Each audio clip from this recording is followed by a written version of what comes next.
Prime Minister, you talk about the need for a reset. One of the lessons of Labour governments is the need to take the tough decisions early. We've already heard from Wes Streeting that in his view the policy now of the NHS is that it is broken.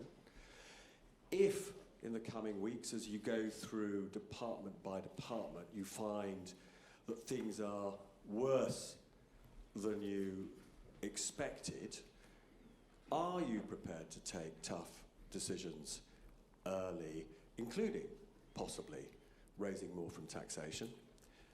And then secondly, just on Beth's point about how you've won the biggest majority relative to the size of the vote in history. You said yesterday that your priority would be to govern for those who didn't vote for you. Some 80% of British voters didn't vote for you. That's including those who didn't vote at all. What does that mean in practice, in a sense, for the culture of the government and how you'll govern? Thank you, Robert.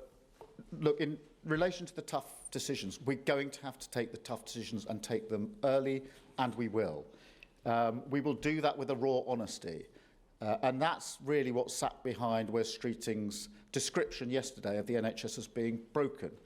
It is. Everybody who uses it and works in it knows that it is broken, and we're not going to operate under the pretense or language that doesn't express the problem as it is, because otherwise we won't be able to fix the problem as quickly as we need to. And we'll continue in that vein. There are other issues. Prisons would be an obvious example where other parts of the system are broken, and we're going to have to approach that with a raw honesty as well. And we will take the tough decisions, but that is not a sort of prelude to saying there's some tax decision that we didn't speak about before we're about to announce now. It's about the tough decisions to fix the problem and being honest about what they are. On the second part of your question, it was very important to me to say what I said on the steps yesterday about those that didn't vote for us, because we're a government of service to all people, whether they voted for us or not. And I include within that people who voted Labour for the first time on Thursday, because across the country in many places, people will have voted Labour for the first time, perhaps never having voted Labour before. And I recognise that, and that they've put their trust and confidence in us.